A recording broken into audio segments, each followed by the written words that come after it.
Good morning, good afternoon, good evening, wherever you are, and thank you for Bonjour, bon après-midi, bonsoir et merci beaucoup de nous rejoindre pour ce webinaire sur les stratégies de gestion des risques et d'atténuation pour la manutention des vaccins contre la COVID-19 dans la chaîne d'approvisionnement et la chaîne du froid. Cette séance est interprétée en français et en espagnol. N'hésitez pas à cliquer sur le globe dans le bas de votre écran et choisir la langue de votre choix. Nous allons également enregistrer cette séance et nous enverrons tous les liens à tous les participants la semaine prochaine par mail.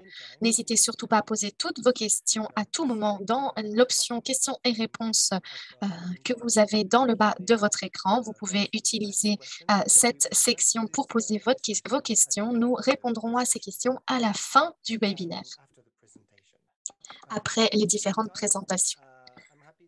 Pendant ce temps, je suis ravie de souhaiter la bienvenue à Michel Seidel de l'UNICEF, à Nora Lucia Rodriguez de PAO, à Dr Leonardo Peralta, spécialiste en services de santé et épidémiologie, et à Pablo Llopis de l'UNICEF également. Je vais maintenant donner la parole à Michel. Michel, la parole est à vous. Génial, merci beaucoup. Et bonjour, bonsoir à toutes et à tous, peu importe où vous vous trouvez. Donc, comme cela a déjà été dit, je vais vous faire une petite présentation sur les stratégies que nous avons suggérées pour la manutention des vaccins contre la COVID-19. Et puis, nous allons voir des exemples pratiques de Pablo et de notre bureau régional en Amérique latine sur le renforcement de la chaîne du froid dans différents pays. Donc voilà, on peut passer à ma présentation, s'il vous plaît. Très bien. Alors, nous sommes penchés sur certaines des stratégies d'atténuation des risques identifiées dans différents pays. Nous avons déjà vu qu'avec de grandes livraisons arrivant dans les pays, il y avait beaucoup de pression, principalement sur les systèmes de la chaîne du froid, mais aussi sur les systèmes de distribution et d'autres. Nous avons également Nous voyons toujours aujourd'hui, notamment que une durée de conservation, une durée de vie courte est un risque supplémentaire. Et donc, pour un déploiement efficace des vaccins contre la COVID-19, les systèmes de la chaîne du froid doivent être soutenus par une demande plus forte, un taux de vaccination plus fort, une planification et un déploiement de la vaccination, etc. Donc, l'objectif, c'est vraiment de sensibiliser aux complexités et aux considérations autour des différentes livraisons de vaccins contre la COVID-19 arrivant dans le pays, dans le contexte d'espace de la chaîne du froid disponible, d'un volume important de livraison et de faibles taux de vaccination dans certains des pays. J'ai ici indiqué que nous voyons une augmentation du nombre de livraisons. Il y a beaucoup de pression pour que les pays acceptent les vaccins, beaucoup d'accords bilatéraux, des défis liés à la distribution, au faible taux de vaccination, etc., qui mènent à une pression intense sur les capacités de la chaîne du froid. En plus, à cause des difficultés en matière de chaîne d'approvisionnement au niveau international, eh bien, on voit des temps de lead beaucoup plus longs, la disponibilité des équipements de la chaîne du froid est touchée également. Donc ici, nous avons identifié différentes stratégies d'atténuation des risques que nous avons recommandées. Donc, la livraison de vaccins devrait être gérée, liée directement à la demande et donc au taux de vaccination. Nous devrions avoir un plan détaillé pour la gestion des livraisons et de l'approvisionnement de vaccins contre la COVID-19 en utilisant les capacités de stockage de vaccins existantes. Donc, nous avons déjà vu, par exemple, que Les taux de vaccination de routine ont diminué et nous devons garantir de renforcer cela aussi. Nous devons garantir qu'il y a des espaces de la chaîne du froid disponibles pour les vaccins qui arrivent dans le pays et nous devons également avoir un plan de distribution et de planification. Nous pouvons également nous pencher sur des solutions de stockage alternatives en louant par exemple des stockages de la chaîne du froid du secteur privé ou en utilisant des réfrigérateurs alternatifs par exemple. Ce que je voulais mentionner ici, c'est que la préparation des sites est critique pour un déploiement opportun des différentes chambres froides. Cela a bien sûr été une grande difficulté et c'est toujours le cas aujourd'hui. Ces données ne sont pas entièrement à jour, mais nous avons aussi des difficultés pour préparer les sites à l'installation. Les difficultés principales que nous identifions ici varient bien entendu d'un endroit à l'autre, mais le plus important, c'est de réaliser les évaluations à temps et d'avoir des plans spécifiques à temps. Donc voilà, je voulais simplement souligner qu'il s'agit d'une partie importante de la gestion et de la manutention des vaccins contre la COVID-19 au niveau national également. Pour ce qui est de l'estimation de l'espace de la chaîne du froid nécessaire au niveau national, on doit se pencher sur les volumes de stockage. Et nous avons ici différentes lignes directrices sur ce qui doit être fait. Et l'outil d'évaluation de l'OMS serait un bon outil à utiliser pour estimer ces volumes de stockage. Vous pouvez ensuite faire le lien entre vos vaccins et votre capacité de stockage en fonction de la température de stockage par type de vaccin également. Vous avez ici les lignes directrices à l'écran, mais nous pouvons vous envoyer ces informations à nouveau. Et puis, de toute façon, ces informations sont également disponibles dans l'outil.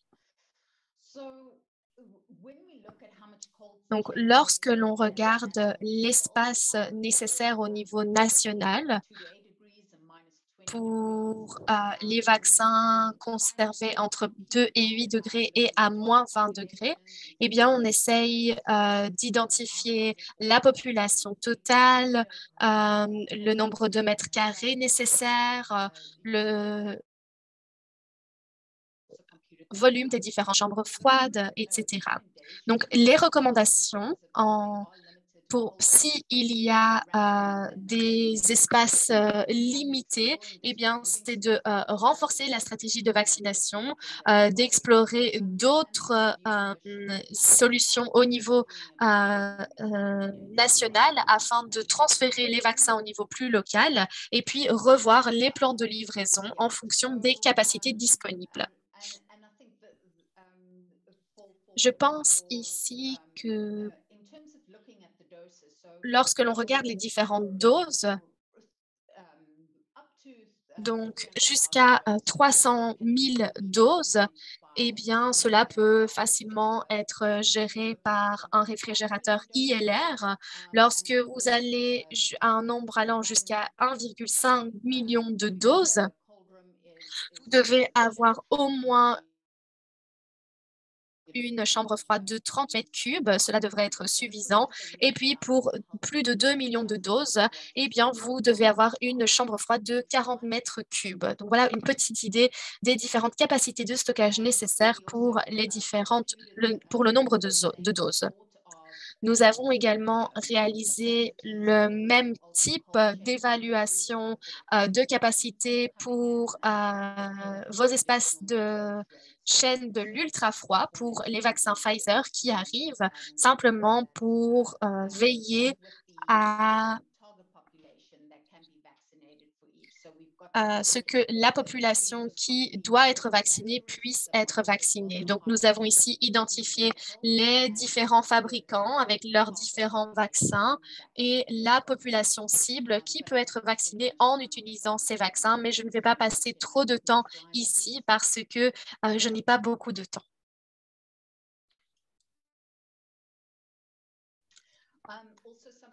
Il faut également souligner le contrôle de la température des vaccins. En effet, je pense que, à l'exception du Sinovac, la plupart des vaccins sont fournis sans pastille de contrôle du vaccin et donc il est important de contrôler la température principalement dans les pays où l'électricité est parfois problématique. Et donc, le personnel responsable pour la manutention des vaccins contre la COVID-19 doit être sensibilisé à ces questions de température. Les groupes de travail logistique au niveau national, les gestionnaires nationaux de la chaîne du froid doivent également être formés à ces questions et sensibiliser les différentes autorités de prise de décision dans le pays. Cela étant dit, je vais maintenant donner la parole à Nora pour qu'elle nous partage certaines des expériences pratiques sur le terrain. Merci.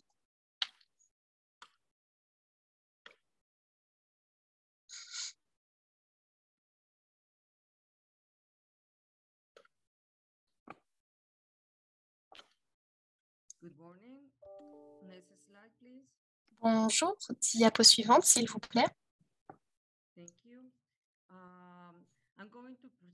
Alors, moi, je vais vous faire une petite présentation sur les expériences en Amérique par rapport à la manière dont les pays gèrent les différents vaccins contre la COVID-19. Cette diapositive vous montre l'évolution du taux de vaccination contre la COVID-19 en Amérique.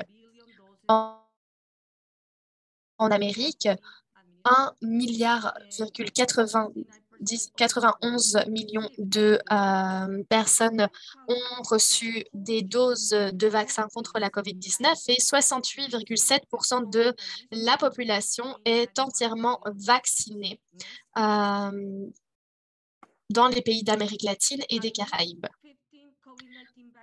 Au moins 15 vaccins contre la COVID-19 sont utilisés sur les continents américains à travers différentes plateformes. L'utilisation de plusieurs vaccins dans plusieurs pays crée des défis en termes de programmation. Ces défis sont liés aux différentes conditions de stockage, à la présentation du vaccin, à la durée de conservation du vaccin et aux différents temps nécessaires avant de jeter le flacon.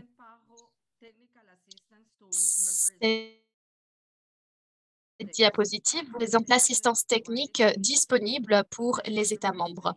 Nous avons offert un soutien technique à 31 États membres pour mettre à jour leurs inventaires de l'équipement de la chaîne du froid, pour estimer le stockage et les capacités de transport supplémentaires et pour analyser les spécificités techniques pour l'équipement de la réfrigération. Nous avons reçu des fonds du gouvernement du Canada, des États-Unis et de l'OMS pour soutenir les opérations de la chaîne du froid dans 31 pays et pour acheter de nouveaux équipements de la chaîne du froid. Environ 16 millions de dollars ont été transférés à 31 pays. Nous avons également offert un soutien technique pour l'organisation d'ateliers en direction des travailleurs de la santé. Nous avons donc à ce niveau-là estimé les capacités de stockage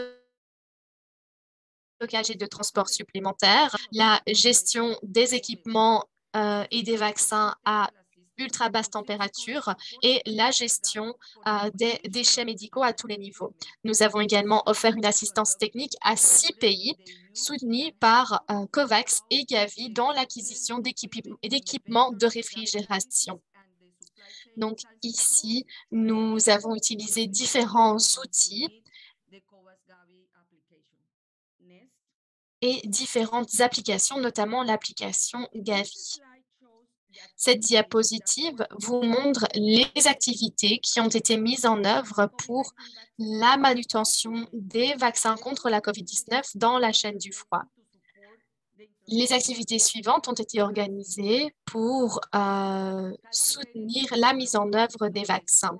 Nous avons, pour ce qui est des vaccins à ultra basse température, nous avons calculé le nombre de doses à stocker et à distribuer à ultra basse température. Nous avons évalué les spécificités techniques de l'infrastructure. Nous avons développé des lignes directrices sur la manutention, l'installation des congélateurs ULT et sur l'utilisation de l'EPI. Nous avons également établi des sites de distribution et de vaccination stratégiques où les vaccins peuvent être stockés à ultra basse température. Nous avons également évalué la capacité de production de la glace carbonique.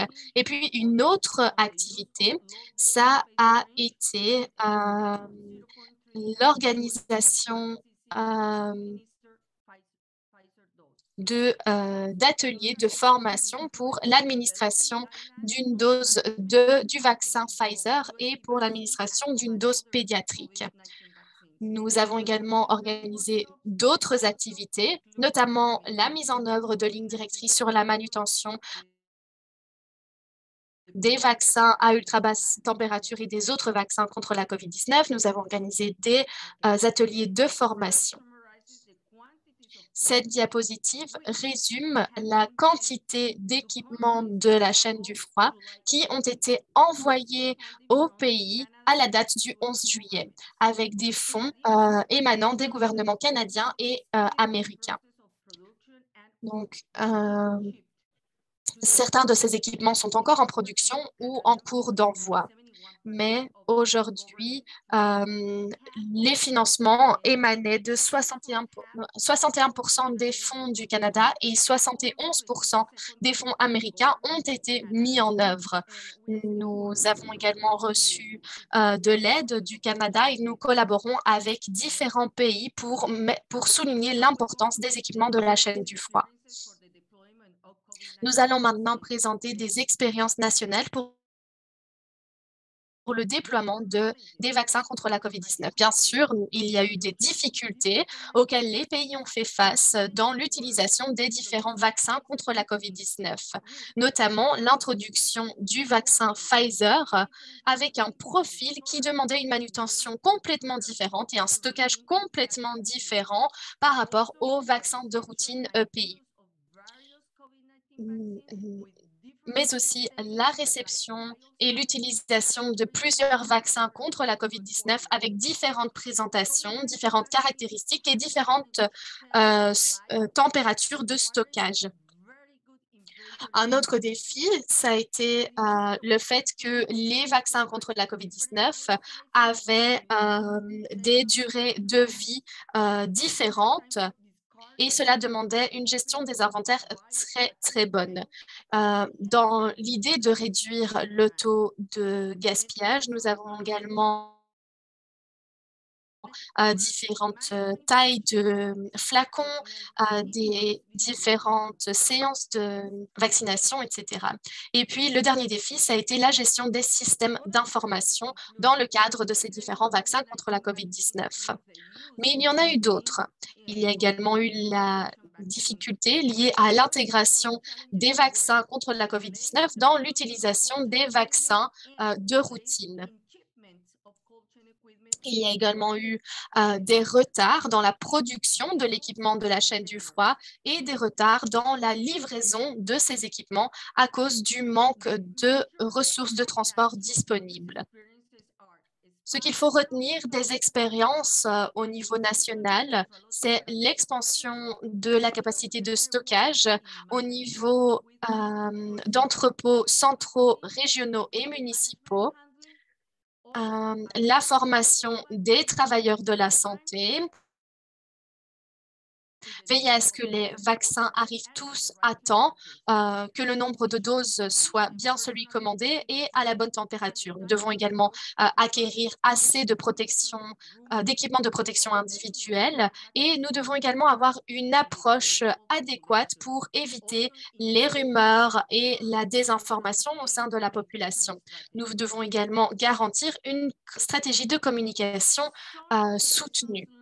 Certaines des leçons apprises dans les pays inclut le fait de garder des inventaires à jour afin d'identifier les lacunes et les besoins de stockage supplémentaires et les capacités de distribution nécessaires. Nous devons également renforcer les informations disponibles sur les caractéristiques, la présentation et les températures de stockage des différents vaccins. Nous devons également avoir des planifications assez en avance pour garantir la disponibilité et la formation des travailleurs de la santé. La planification de pandémie demande notamment une évaluation de l'infrastructure, de la logistique et des équipements de stockage et de distribution des vaccins à tous les niveaux. Nous devons également avoir une bonne gestion pour avoir des dispositifs à temps, notamment des seringues. Et puis, autre leçon, l'introduction de nouvelles technologies pour la surveillance des vaccins contre la COVID-19. Autre leçon apprise de nos expériences nationales, garder un système d'information de gestion des inventaires à jour afin de gérer les inventaires des vaccins et des différents dispositifs pour permettre la traçabilité des vaccins. Nous devrions également avoir des plans d'urgence qui nous permettraient d'avoir un budget estimé afin de garantir des fonds suffisants pour mener à bien toutes les activités. Nous devrions également maintenir une formation permanente au niveau des professionnels de la santé pour ce qui est de la manutention des nouveaux vaccins afin qu'ils puissent stocker et distribuer de manière adéquate les différents vaccins contre la COVID-19. Nous devons également maintenir une base de données sur les nouveaux équipements de la chaîne du froid pour améliorer l'infrastructure de la chaîne du froid. Finalement, la pandémie de la COVID-19 nous a offert des opportunités d'acquérir de nouvelles technologies et de nouveaux équipements de la chaîne du froid. Merci beaucoup.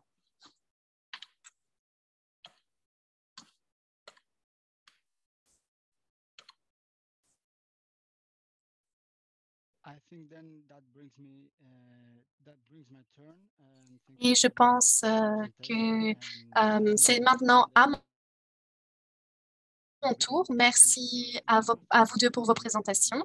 Alors, je m'appelle Pablo Llopis et je travaille au bureau de l'OMS au Panama et je vais vous présenter les différentes activités que nous avons organisées dans le cadre de la lutte contre la COVID-19 depuis le début de la pandémie. Diapositive suivante, s'il vous plaît.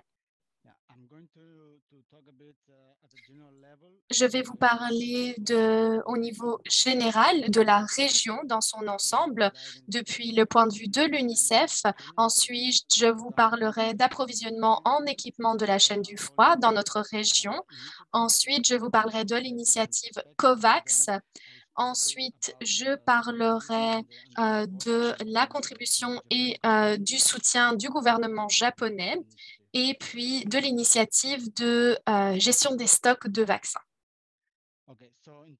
Alors, pour ce qui est de la couverture vaccinale en Amérique latine et aux Caraïbes, je pense que Nora nous a déjà donné un bon aperçu, mais en mai, selon nos données, il y a eu environ 12 milliards de doses qui ont été administrées au niveau international, mais avec de nombreuses inéquités, de nombreuses inégalités dans l'administration de ces vaccins. Pour ce qui est de notre région, l'Amérique latine et les Caraïbes, 77% de la population en mai avait déjà reçu au moins une dose. Mais pour ce qui est des doses primaires, ce chiffre descend à 68%. Et puis, lorsque l'on regarde la dose booster, ce chiffre descend à seulement 40%. Et à nouveau, ces chiffres datent de mai 2022, pour votre information. Voilà ici un aperçu global sur les chiffres enregistrés dans la région. Donc, la situation internationale comme référence, donc 2/3 de la population vaccinée, 67%. On peut voir à nouveau ce dont je parlais dans les inégalités en Amérique on voit que Cuba et le Chili, l'Argentine, sont vaccinés à plus de 90%. Et puis, de l'autre côté du spectre, on peut voir des pays qui ont moins d'un tiers de la population vaccinée. euh, donc, Saint-Vincent et les Grenades, Sainte-Lucie, un peu moins encore en Jamaïque. Et puis, on peut voir aussi les différents profils humanitaires comme Haïti, dont le taux de vaccination est vraiment très, très faible. Donc, vous pouvez voir ici à quel point il y a des inégalités allant de pays presque entièrement vaccinés à des pays presque pas vaccinés du tout. Ensuite, pour vous donner un petit aperçu de ce que l'UNICEF fait en matière d'équipement de la chaîne du froid dans la région, eh bien, nous occupons du transport et du stockage des vaccins sous la forme notamment de réfrigérateurs et de congélateurs sur alimentation réseau. Nous avons également des réfrigérateurs et des congélateurs alimentés par énergie solaire. Nous avons également participé à l'approvisionnement en chambres froides et puis l'approvisionnement d'autres dispositifs comme des porte-vaccins, des dispositifs de contrôle de la température, des régulateurs de voltage, des stabilisateurs, etc. Donc, pour vous montrer à quel point la situation a changé pour l'UNICEF, je vais vous donner des chiffres pour la région et au niveau international. Donc, en 2019, l'approvisionnement en équipement de la chaîne du froid était d'environ 85 millions de dollars. En 2020, au niveau international, 2,5 millions pour la région d'Amérique latine et des Caraïbes. En 2020, 103,8 millions au niveau international et 5 millions pour notre région. Et puis en 2021, on peut voir que cela a vraiment explosé avec 204,9 millions au niveau international. Donc presque deux fois le chiffre de 2020. Mais pour la région d'Amérique latine et des Caraïbes, ce chiffre était de 26 millions, donc près de 5 fois le chiffre de 2020. On peut voir ici quel a été l'approvisionnement principal, donc les réfrigérateurs et les congélateurs pour environ 24 millions en 2021, les boîtes froides moins d'1 million en 2021. Mais pour ce qui est du volume et des chiffres, on voit quand même une évolution nette ici. Et puis, comme vous le savez sans doute, pour ce qui est du rôle que l'on joue, le mandat dans notre région est assez spécifique. En fait, le mandat pour l'approvisionnement en vaccins appartient à PAO, à l'Organisation de la santé panaméricaine. Et UNICEF présente un rôle de soutien qui varie de pays en pays. Parfois, ce rôle est purement de communication et parfois, il y a de véritables interventions dans la chaîne du froid. Donc, parfois des interventions beaucoup plus actives, dépendant vraiment des pays dans lesquels UNICEF a dû intervenir. En 2020, les interventions principales de l'UNICEF étaient liées à l'EPI, l'équipement de protection individuelle, au matériel de diagnostic et aux différents produits thérapeutiques. En 2020, il n'y avait pas encore de vaccin et tout le monde essayait un peu de se positionner et de trouver une solution pour la gestion de la pandémie. Et puis, en 2021, avec son rôle de soutien que j'ai déjà mentionné, l'UNICEF a également été de plus en plus appelé par les gouvernements pour donner des produits auxiliaires comme des seringues, des boîtes de sécurité, des porte-vaccins, des chaînes froides, des chambres froides, etc. Donc, la riposte contre la pandémie de COVID-19 a vraiment été un point d'entrée pour l'UNICEF dans la région d'Amérique latine et des Caraïbes afin d'aider les gouvernements à renforcer leur système de santé et afin d'influencer l'efficacité des chaînes du froid et des chaînes d'approvisionnement nationales, notamment pour ce qui était de l'approvisionnement en oxygène. Alors, pour ce qui est spécifiquement de l'intervention COVAX, l'UNICEF a soutenu l'approvisionnement en équipement de la chaîne du froid dans 6 pays, la Bolivie, le Salvador, la Guyane, Haïti, le Honduras et le Nicaragua, pour un total d'1,2 million de dollars américains qui ont été alloués au pays grâce au financement Gavi. Donc, les domaines de soutien étaient notamment l'approvisionnement en chambre froide, en dispositifs de surveillance de la température à distance, en réfrigérateur, en congélateur et en système de chambre froide. Donc, rien de nouveau ici. Nous avons ici un petit exemple de notre intervention au Honduras, un des 6 pays que j'ai mentionné lors de la dernière diapositive. Donc, au niveau national, nous avons renforcer l'infrastructure de 18 entrepôts nationaux grâce à l'approvisionnement de 18 réfrigérateurs et de 8 congélateurs. Nous avons également renforcé l'infrastructure des soins de santé primaires dans ce pays, au Honduras, grâce à l'approvisionnement de 1425 porte-vaccins et 5760 packs de congélation. Pardon. En outre, nous avons fait parvenir 1289 dispositifs de surveillance de la température, 2 millions de cartes de vaccination, 80 000 certificats de vaccination et 6 800 gels hydroalcooliques. Donc, pour vous donner un petit peu une idée générale. Simplement pour continuer avec l'exemple du Honduras, 2 photos ici. À gauche, le transport de camions réfrigérés de Tegucigalpa à San Pedro Sula, dans le pays, donc pour transporter 1,5 million de doses.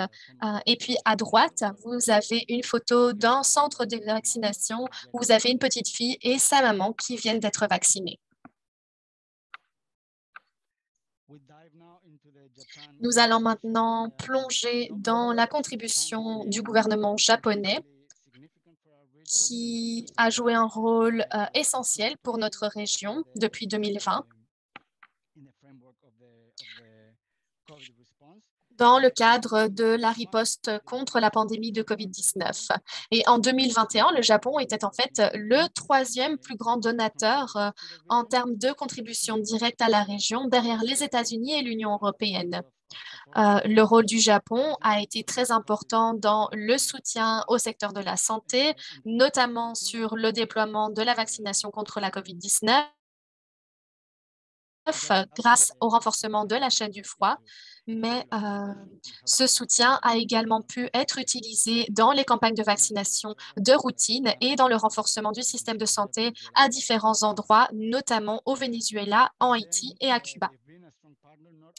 Ensuite, le Japon a également été un partenaire de choix, non seulement dans la riposte contre la COVID-19, mais aussi dans d'autres stratégies de riposte,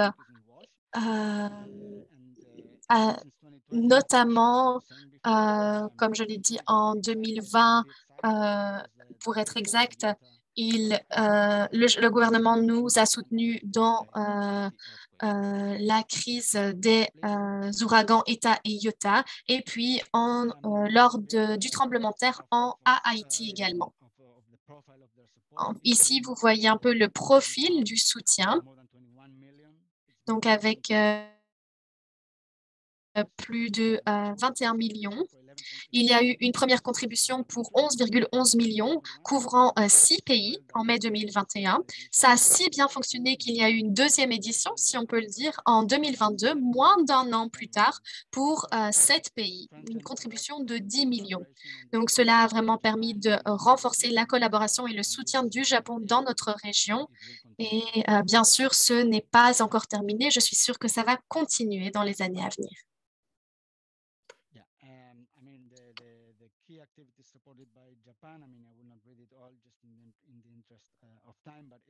Alors ici, je ne vais pas rentrer dans les détails pour une question de temps, mais pour ce qui est des activités clés mises en œuvre, on a eu notamment l'approvisionnement et l'installation d'équipements de la chaîne du froid, l'approvisionnement en containers passifs, en dispositifs de contrôle de la température, de générateurs, ce qui est très important dans notre région pour atteindre les zones rurales. Et puis, tout ce qui était question logistique également, notamment les véhicules réfrigérés pour la distribution des vaccins, d'autres activités à plus petite échelle liées à la gestion de la chaîne du froid, etc. Et je terminerai avec cette diapositive qui est un aperçu global de l'initiative de gestion des stocks de vaccins dans notre région. Donc, nous avons deux niveaux, le niveau régional et le niveau national. Au niveau régional, nous avons engagé une ressource pour la gestion des informations afin de réaliser des évaluations spécifiques au pays sur leur système de gestion des stocks de vaccins. Ensuite, sur la base de cet exercice de cartographie, nous avons élaboré des recommandations par rapport à la meilleure manière d'améliorer et d'harmoniser les systèmes numériques pour l'enregistrement et la gestion des stocks. Donc voilà pour le niveau régional. Et puis au niveau national, plus spécifiquement, nous avons eu trois experts en gestion des stocks de vaccins qui ont été déployés dans des pays de priorité, à savoir Haïti et la Guyane, afin d'améliorer les activités et les systèmes de gestion des stocks de vaccins. Et puis, un soutien supplémentaire a été également recruté au Salvador pour des activités similaires. Et ce sera tout pour moi. Merci beaucoup pour votre attention.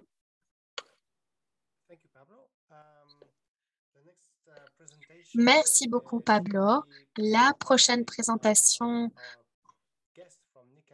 aurait dû être présentée par notre invité du Nicaragua, mais je pense que malheureusement, il a dû faire face à des difficultés de dernière minute et il n'a pas pu nous rejoindre.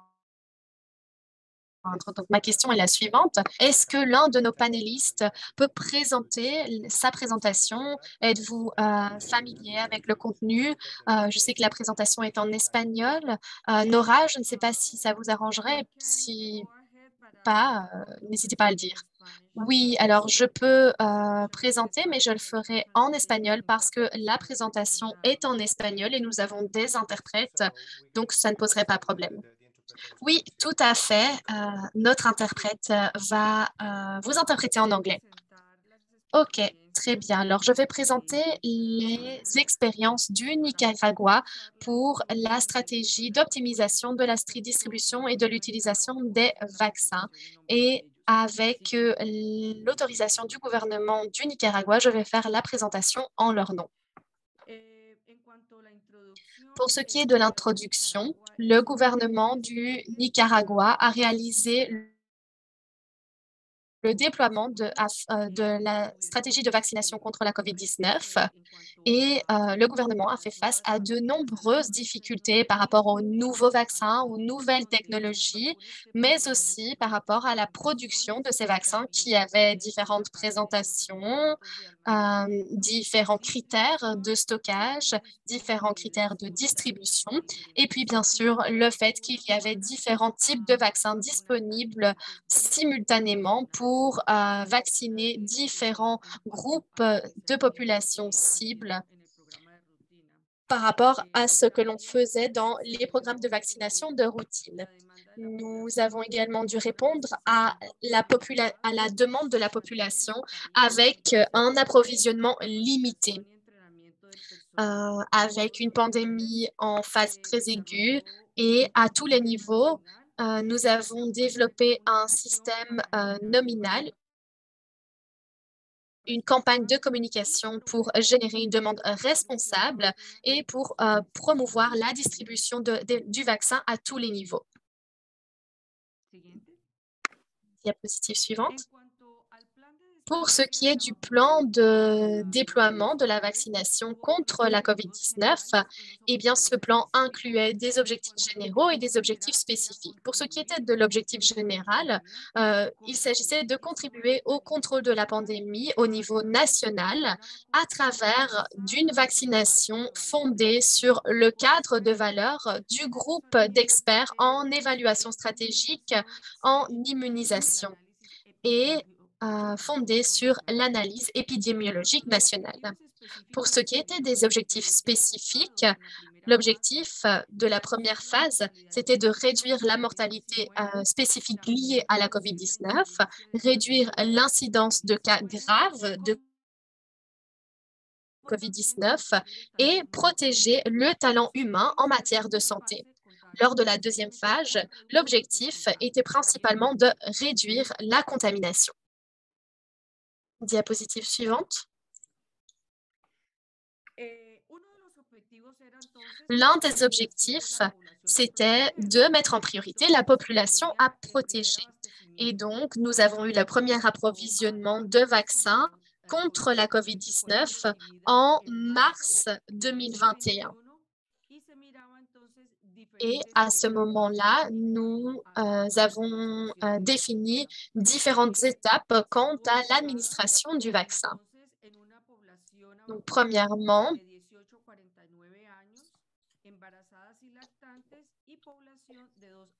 la dernière étape était de vacciner. Ah, pardon, je vais revenir derrière parce que je m'y perds ici. Donc, la première étape, c'était de vacciner les personnes touchées de maladies chroniques, notamment des maladies rénales chroniques, des personnes atteintes de cardiopathie ou de cancer, les personnes de plus de 60 ans et le personnel de santé de première ligne. La deuxième étape, c'était de vacciner les adultes entre 50 et 59 ans, le personnel de travail essentiel. Et puis, la troisième et la quatrième étape, c'était de vacciner la population entre 18 et 49 ans, les femmes enceintes et allaitantes et la population de 2 à 17 ans. Diapositive suivante.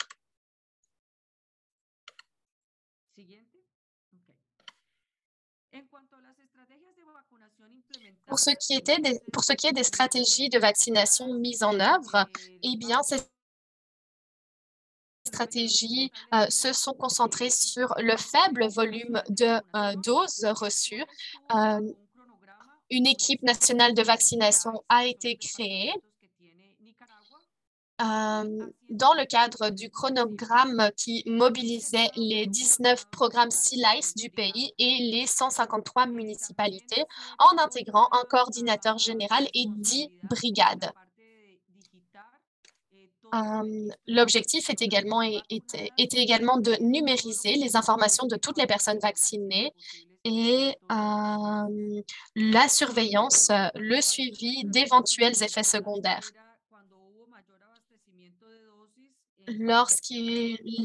L'approvisionnement en vaccins a été plus important, donc depuis octobre 2021, on a mis en place une campagne de vaccination intensive qui incluait des horaires nocturnes et pendant le week-end.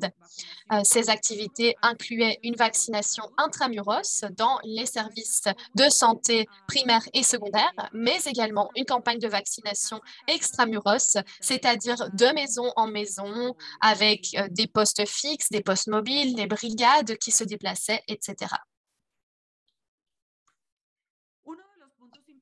Un des points importants dans tout ce processus, ça a été le renforcement de la chaîne du froid pour une distribution de qualité. Alors, je vois que le docteur Leonardo Peralta vient de se connecter. Donc, si les participants me le permettent, je vais lui donner la parole pour qu'il puisse continuer sa présentation. Merci beaucoup et bienvenue, docteur Leonardo Peralta. La parole est à vous. Vous pouvez allumer votre micro. Oui. Bonjour, bonjour à toutes et à tous. Désolée, j'ai eu des problèmes de connexion.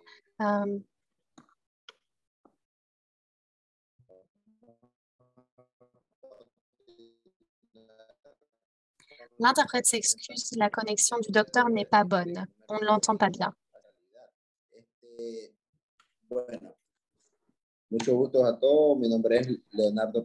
Bonjour à toutes et à tous, je m'appelle Leonardo Peralta. et je travaille en tant que directeur de la santé ici au Nicaragua.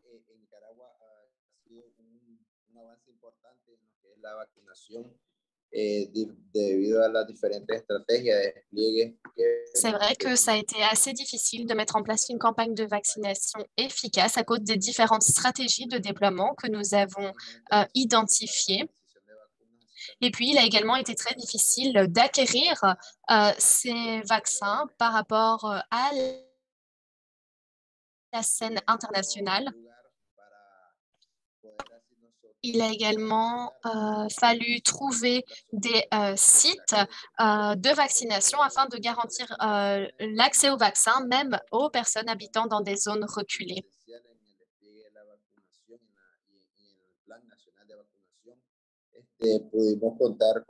Ce qui a été une bonne chose, c'est que nous avons pu compter sur le soutien d'experts en stockage de vaccins à ultra basse température, etc. Nous avons pu envoyer ces vaccins à différents endroits dans le pays. Nous avons pu construire une banque de vaccins dans la capitale avec 2 chambres froides et une usine d'urgence. Nous avons pu acquérir des véhicules réfrigérés. Alors, je ne sais pas si je peux passer à la diapositive suivante, s'il vous plaît. Oui, bien sûr, allez-y. Oui, docteur, vous pouvez simplement dire suivante. D'accord, suivante alors.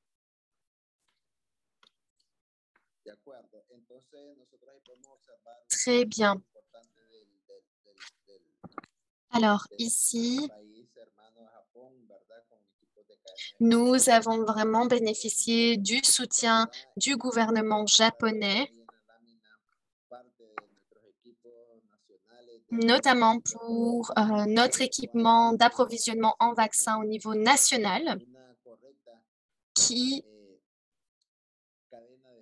garantit le respect de la chaîne du froid pour la manutention des vaccins. Cela nous permet bien sûr de garantir la qualité du vaccin et sa distribution partout dans le pays. Nous avons également établi des routes de vaccination avec la zone centrale et puis les différentes zones du pays. Donc la zone nord et la zone sud.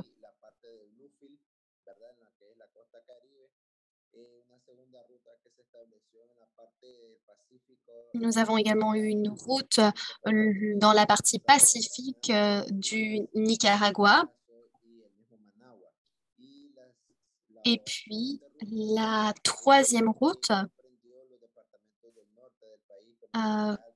comprenait les départements du nord du pays et une partie de la côte également. Diapositive suivante, s'il vous plaît.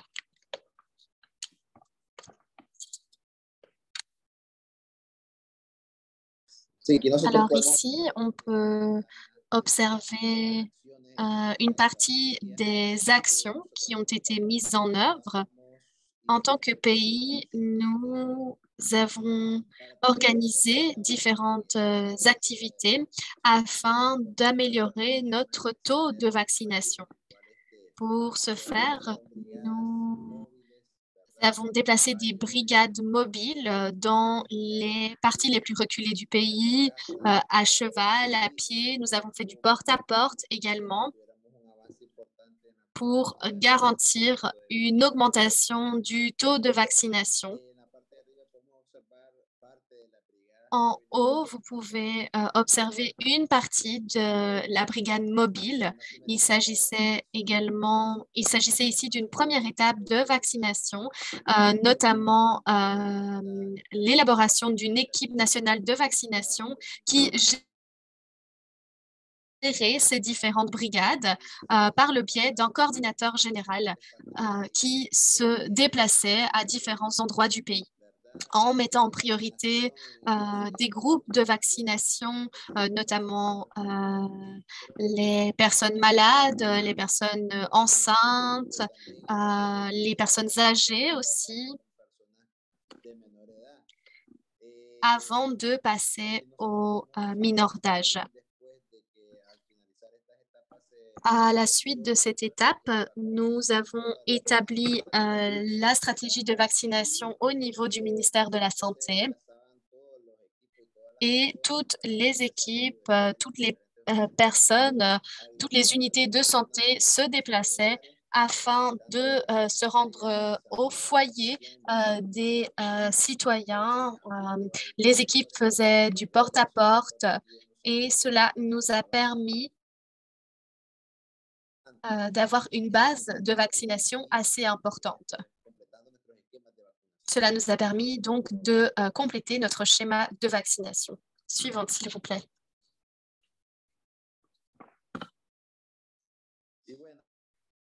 Esto igualmente es parte de nuestras acciones, nuestras estrategias que nos pusimos nosotros. Donc, nous avons défini des stratégies, des actions en tant que pays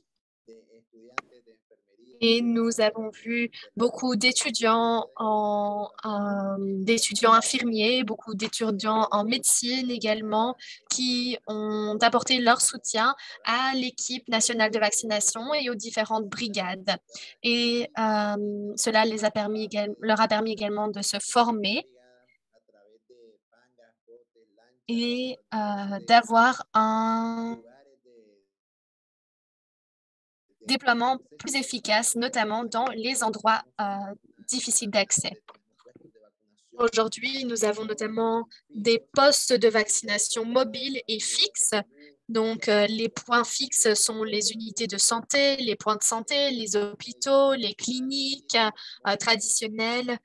Et au niveau des points de vaccination mobiles, vous avez des points donc, qui se déplacent à différents endroits, dans différentes communautés, dans différents quartiers pour atteindre un maximum de personnes possibles. Donc voilà, à nouveau, toutes mes excuses. J'espère que tout était clair, même pour la première partie de la présentation. Et puis, si vous avez une question, n'hésitez surtout pas. Je suis là pour y répondre et je suis là pour vous donner un peu plus de détails sur notre plan de déploiement et notre plan de vaccination pour une optimisation de l'utilisation du vaccin contre la COVID-19. Merci. Merci beaucoup, Dr Peralta. Il y a quelques questions. Dr Peralta, est-ce que ça va si je vous pose la question en anglais? Easy in Spanish, please. Lo voy a intentar, pero es difícil para Alors, mí. je vais essayer en espagnol, mais c'est vrai que c'est un peu difficile pour moi. Muy difícil. Okay. Nora, perhaps could you translate for me? Nora, pourriez-vous traduire pour moi? Oui, bien sûr. Alors, il y a une question, Dr Peralta, par rapport à votre présentation. Lors de la campagne de vaccination dans les zones rurales au Nicaragua, quelle a été l'expérience de l'équipe de vaccination? Y avait-il une certaine forme de résistance, d'hésitation au sein de la communauté par rapport à cette vaccination? Et si oui, comment cette équipe de vaccination a-t-elle réussi à gérer cet obstacle? Oui, ok, très bien. Alors, au début de la campagne de vaccination,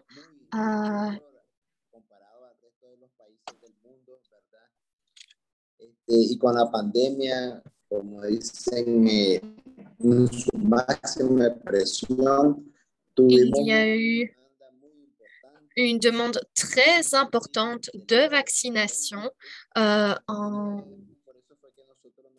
contrairement à d'autres pays du monde. Et donc ici, on a dû en fait faire une liste de groupes prioritaires en vaccinant d'abord les personnes âgées, puis ensuite les personnes de plus de 55 ans, etc. Et donc, logiquement, la demande était importante et donc il n'y avait pas trop de los meses tuvimos de détation, de résistance à la vaccination. Ensuite, nous avons également reçu des dons de vaccins de nombreux pays, ce qui nous a permis de renforcer notre couverture de vaccination et de l'étendre à d'autres groupes de population. Cependant, nous sommes arrivés à un point où la vaccination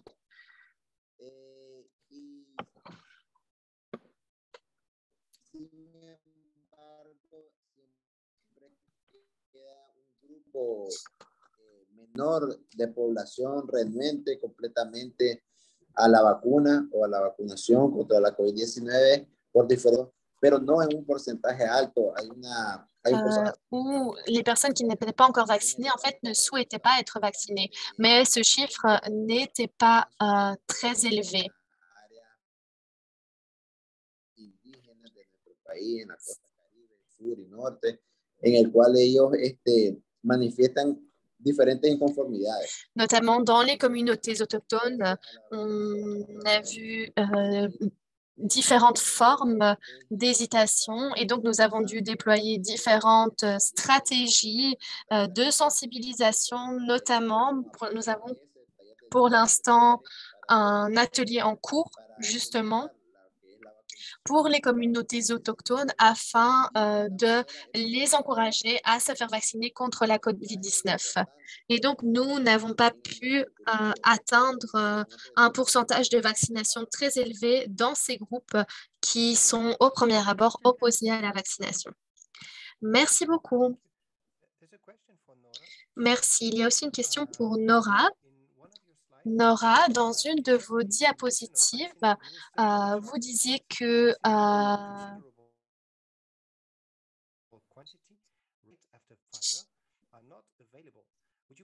l'information des vaccins administrés à une quantité considérable juste après Pfizer ne sont pas disponibles. Pourriez-vous en dire plus là-dessus? Oui, c'était dans votre présentation, Nora. Si vous ne pouvez pas y répondre, ce n'est pas un problème, on peut la passer. Oui, alors malheureusement, je ne me souviens pas de cette partie de mes présentations. Cependant, les premiers vaccins que l'Amérique a reçus, c'était les vaccins Pfizer. Et c'est le premier vaccin qui a été approuvé par l'OMS dans le cas d'une utilisation d'urgence. Cependant, les pays ont établi différents accords alternatifs avec les fabricants et c'est probablement l'explication derrière le fait que le vaccin Pfizer soit le premier vaccin avec le plus de doses administrées au début. Et je pense que ça devait être dans la diapositive avec les différents types de vaccins contre la COVID-19, oui. Je ne sais pas si cela répond à la question de notre participant, mais c'est la raison principale. D'accord, merci beaucoup Nora. Alors, nous avons atteint la fin de ce webinaire. Nous sommes 2 minutes après la fin planifiée. Donc, merci beaucoup à tous nos intervenants. Merci au Dr Peralta d'avoir fait de votre mieux pour vous connecter. J'ai bien compris que c'était un peu problématique. Donc, pour rappel, nous partagerons l'enregistrement et les diapositives par mail probablement au début de la semaine prochaine. En attendant, on vous souhaite à toutes et à tous une très belle journée et merci à nouveau à tous nos intervenants. C'était une présentation très, très intéressante. Bonne journée tout le monde. Au revoir. Merci, au revoir. À plus tard, au revoir.